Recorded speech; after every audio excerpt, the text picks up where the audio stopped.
Hello, I'm Ritula Shah in London, standing in for Katty Kay, who can't be with us this week. And I'm Carlos Watson in California. And welcome to When Katty Met Carlos, our new podcast from the BBC World Service and OZY Media. Ritula, it's good to be with you today. Carlos, it's lovely to be with you. This is a great honour to be standing in for Katty Kay. It is an extraordinary time we're living through. We still don't quite have, a confirmed result from that election. Isn't the tension getting to you all now? Do you know what? There has been a fair amount of drama. It seemed to ease a little bit this week, particularly as you had Vice President-elect Harris go back on the Senate floor and seem to get congratulatory elbow bumps and fist bumps from some of her colleagues, Republican colleagues like Lindsey Graham and others. So it seems that we are on a path towards some settlement. I think that and the vaccine news has helped a little bit. The other thing we've all been watching with interest here in London is President Trump kind of going around sacking people. That's been really quite extraordinary and not what you'd expect from someone who is on his way out. You know, the whole thing has been extraordinary. He was an unusual candidate to begin with, no political experience. We've had that in the past before in the U.S., but they almost always were generals like Eisenhower or Grant. But it continues to be extraordinary, and it will be interesting to see how the final months impact how President-elect Biden treats former President Trump next year.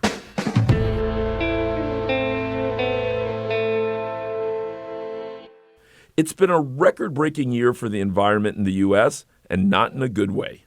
There have been so many large storms and hurricanes that they ran out of letters in the alphabet to name them, and they had to start using the Greek alphabet. That's only happened once before, in 2005. And it's been a record year for wildfires, especially along the West Coast, in Washington, Oregon, and here in California. Since August alone, we've had 5 of the biggest wildfires ever recorded in California, and Colorado has broken records too.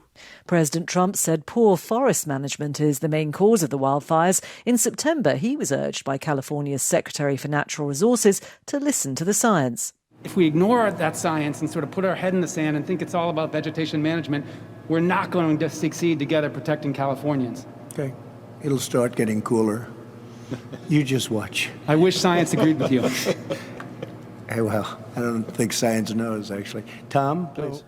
Donald Trump has been, let's say, lukewarm on taking action to combat climate change. He's reversed more than 100 environmental protections.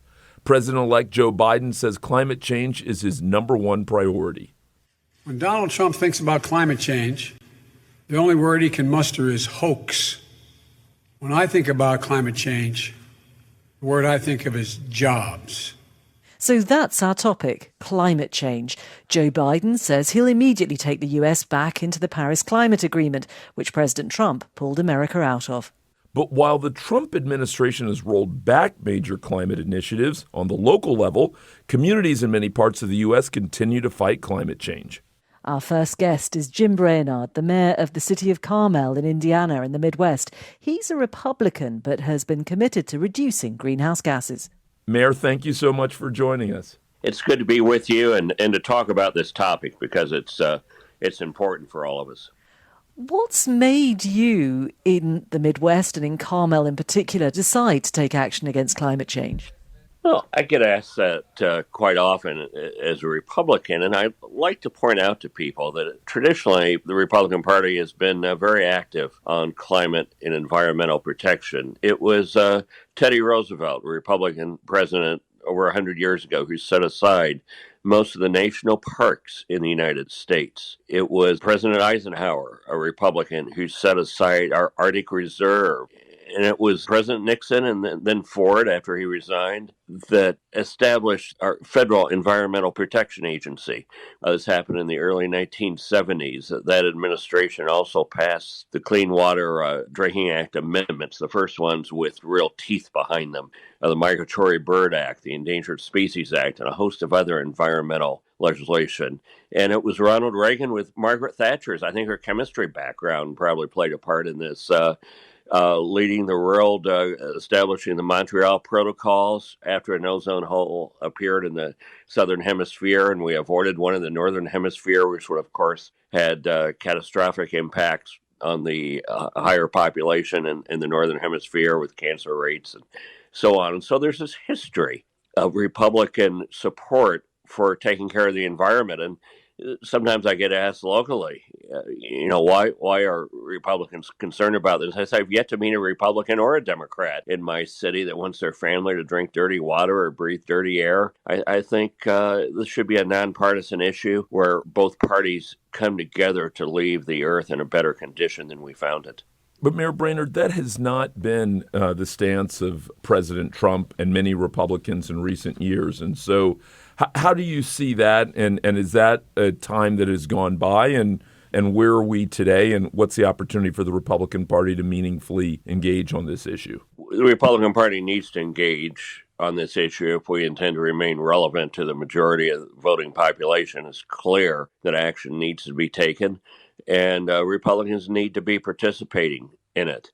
We need to talk about green jobs. We need to talk about the products the rest of the world needs. The U.S. has tremendous, especially here in the Midwest, has tremendous manufacturing capacity, and we ought to be leading the charge on how do we produce products and show innovation and sell these products to other countries around the world. That would be good for the economy, which has been a Republican talking point for years. I think it's important to remember, too, that both the Democratic and the Republican parties are very, very big tents. And within those tents, you have people with many different opinions. But nonetheless, Mayor Brainard, you've been described as a rogue elephant because of your commitment to environmental issues. Do you think that people in your city share your views? Do they believe in climate change? Yes, generally speaking, yes. People want to see the environment taken care of here.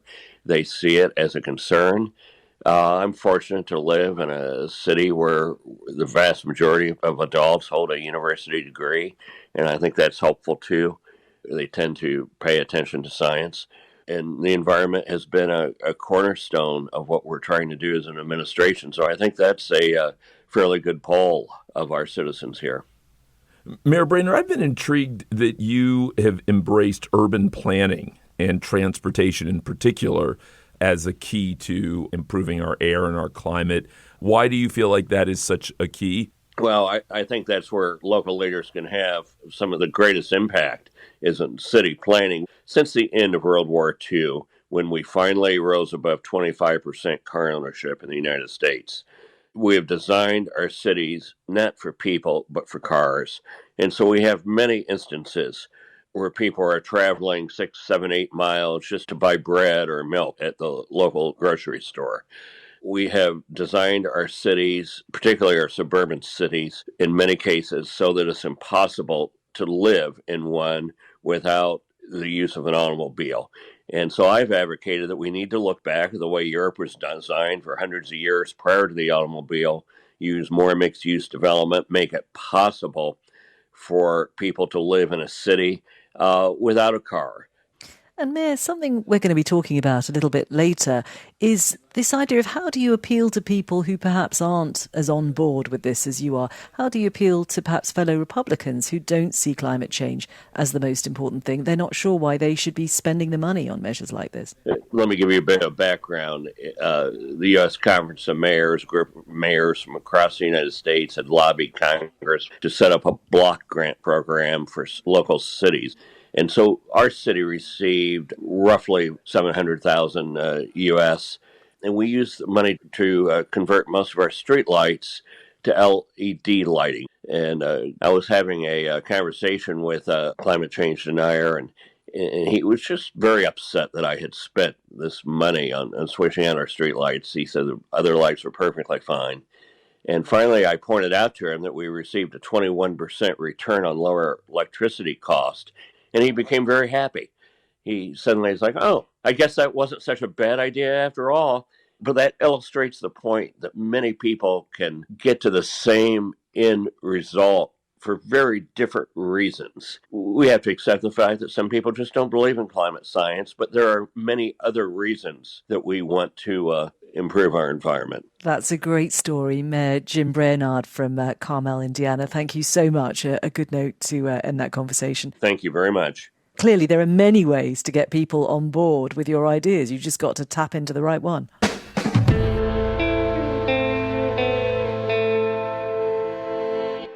From the city, we're going up to the state level into the White House. We have two guests. Mandela Barnes is the lieutenant governor of Wisconsin. He's responsible for developing his state's climate action plan. Wisconsin's part of the U.S. Climate Alliance. That's a bipartisan coalition of 25 state governors, which is committed to reducing greenhouse emissions and upholding the Paris Agreement. And we're also joined by Jody Freeman. She's professor of environmental law at Harvard. She was an advisor to the Obama White House for energy and climate change. Lieutenant Governor Barnes and Professor Freeman, welcome to the show. Thank you both for joining us today. Yeah, thank you so much for having us. Great to be here. Lieutenant Governor Barnes, let me start with you in Wisconsin in the Midwest. When we think about climate change, for whatever reasons, we don't immediately think of the Midwest. But you clearly have spent a lot of time on this issue. What has brought you to this issue? I've spent so much time on this issue. And yes, it's true. People don't typically think about the Midwest when they think about climate change issues because, you may see wildfires on the West Coast and you may see hurricanes that address the East Coast. But it seems like the middle of the country is oftentimes forgotten about. But this year, I don't think it could have been ignored. I mean, there was a hurricane in Iowa, a derecho, and that put it front and center what we're actually dealing with. We're sort of a coastal state. We're surrounded by three bodies of fresh water, Lake Michigan to the east, Lake Superior to the north, and the Mississippi River to the west. And climate change has tremendously impacted water quality all across our state, whether it is the warming of our lakes and streams or whether it is historic flooding that we've seen as well. We get these 100-year storms now much more frequently, happening every other year and sometimes every year.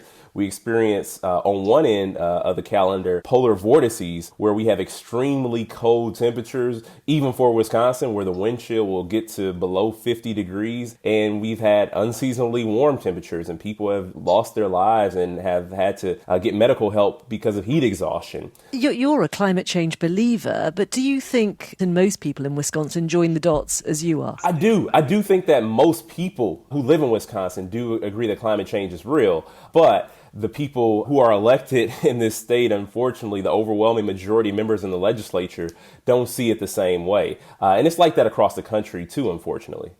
Professor Freeman, you've been working on this issue from a variety of angles for a number of years now.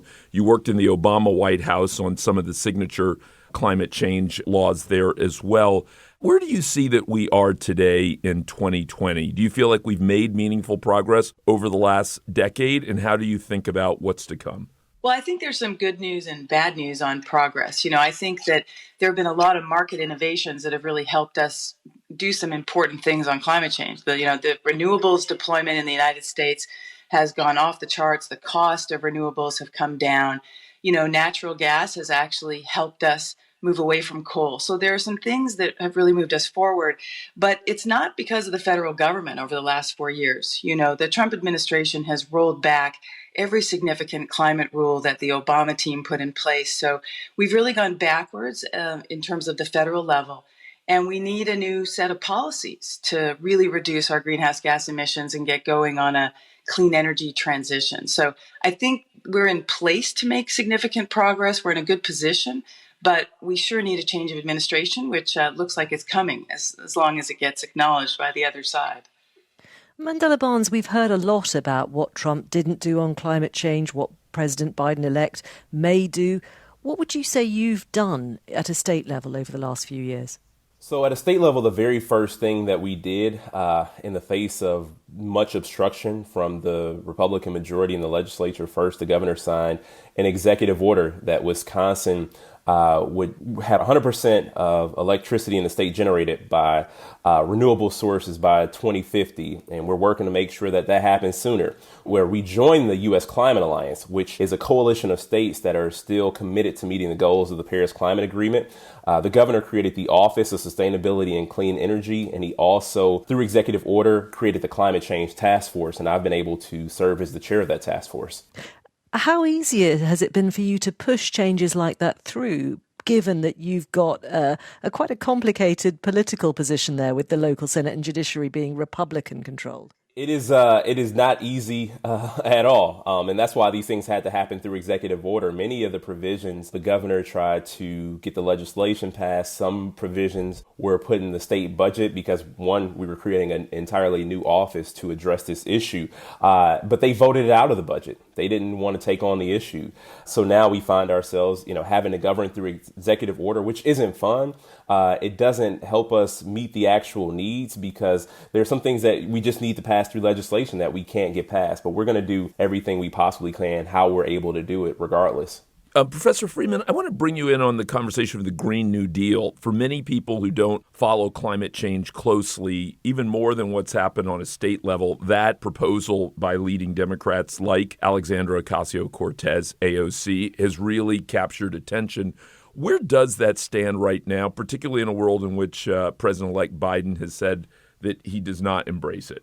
Yes, the Green New Deal is really an ambitious idea. It was a collection of ambitions, really, to achieve a carbon-free economy quickly with massive investments, and it would need to be translated into law for that to happen. And I think President-elect Biden faces a couple of challenges that are going to make that very difficult.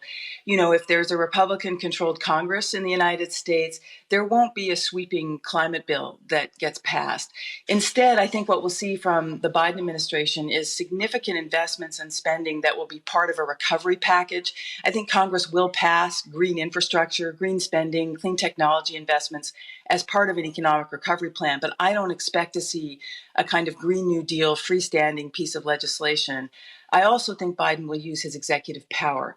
And in the United States, presidents can do a lot with their agencies by implementing rules, and I think we'll see climate regulations coming from the Biden team fairly quickly.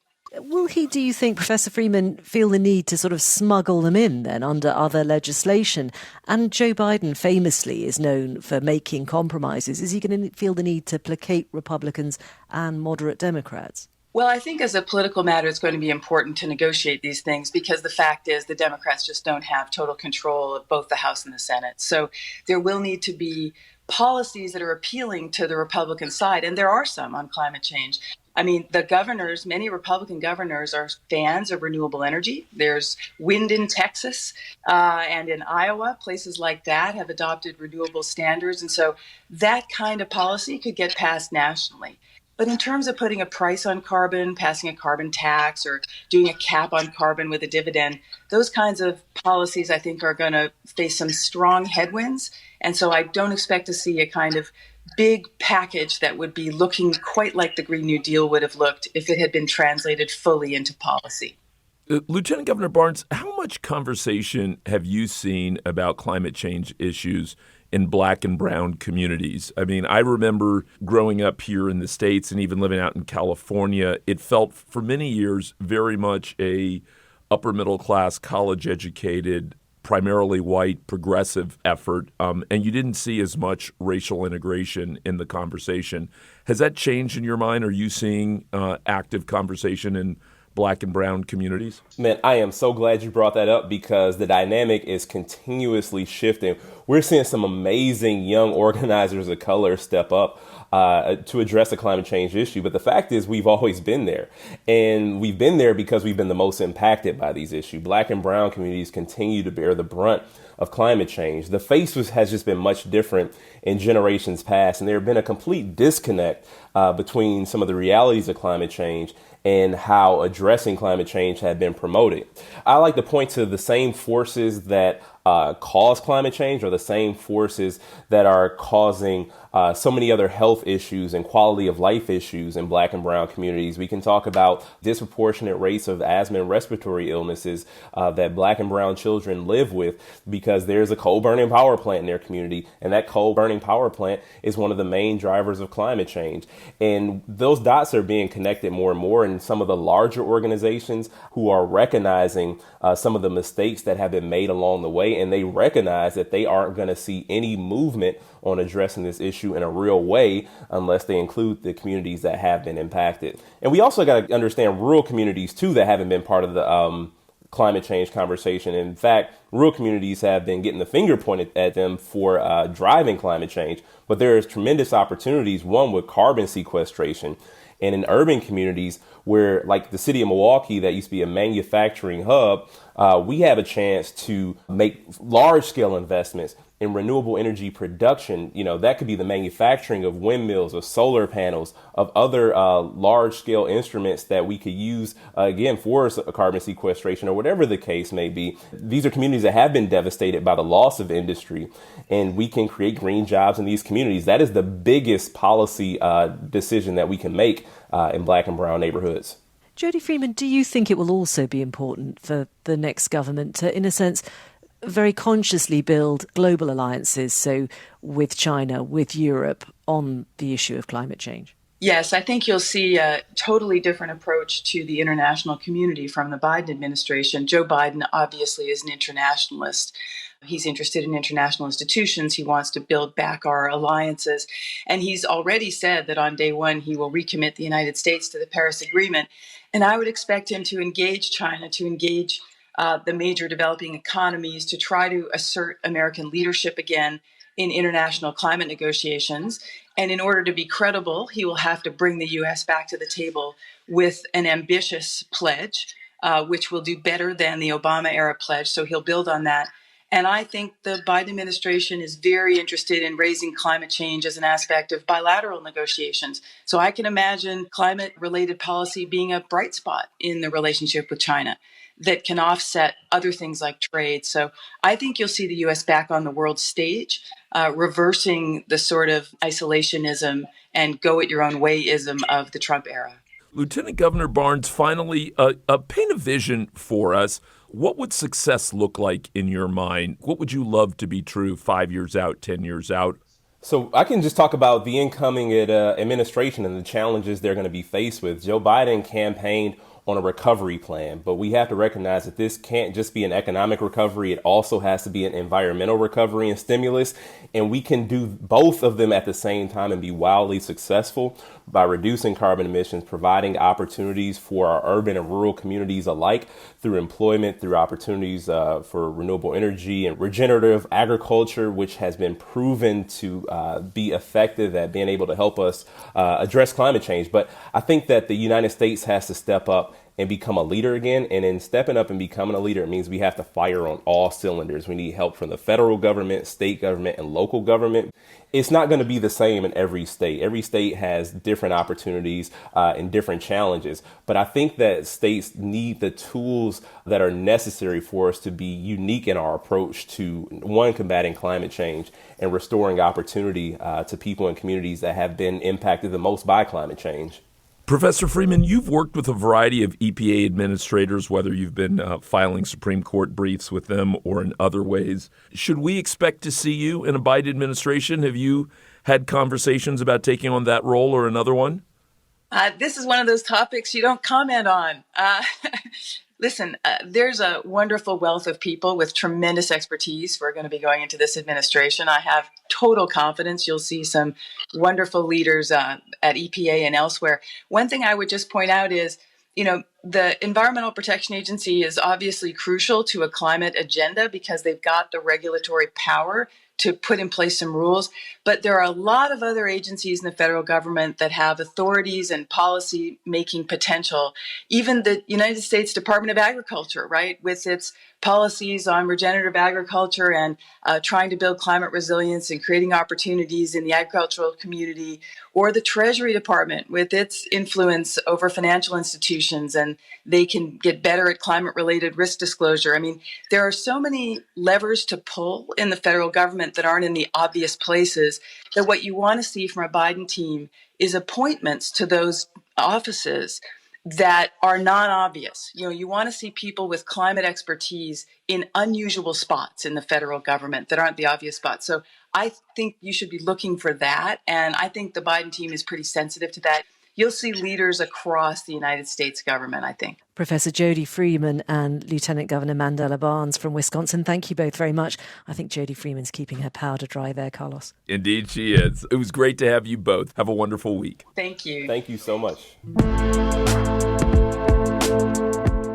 Ritula, thank you so much for joining this week. Lots of interesting conversations and different perspectives about possibilities for climate change progress. It's been a pleasure, Carlos, and I feel as if I've walked away feeling a little bit more optimistic. I think Jody Freeman, who clearly is at the beating heart of things there as far as the federal government's concerned, seems to believe that there are many compromises to be extracted, and this idea that you can perhaps smuggle jobs legislation through anything that points to sort of economic growth is perhaps a way to sell climate change. And that was interesting because it was echoed by Mayor Brainard there as well, who was saying if you can save money, then that's another way of appealing to people. So I think there was some real strategies there for how to go forward, even if there isn't complete agreement on the question of climate change. You know, what I loved about this week is that we had people who were playing at each level of the conversation. We had Lieutenant Governor Barnes, who obviously is thinking about it on the state level, and obviously the mayor who thought on a city level, and Professor Freeman, who's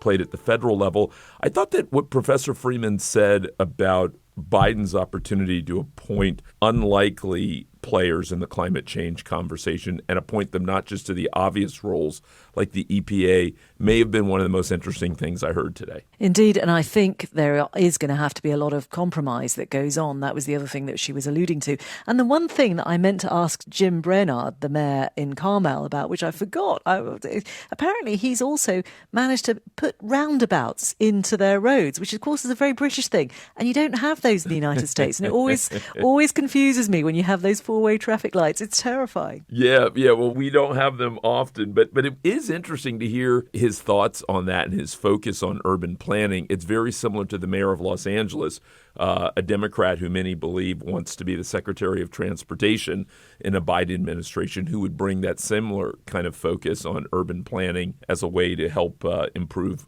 climate change. So interesting in that regard. And Lieutenant Governor Barnes really had a big emphasis on clean air, didn't he? And also the extent to which clean air impacts all communities. And I was really struck by how important it was for him that this should be seen as an effort which takes in all sections of society.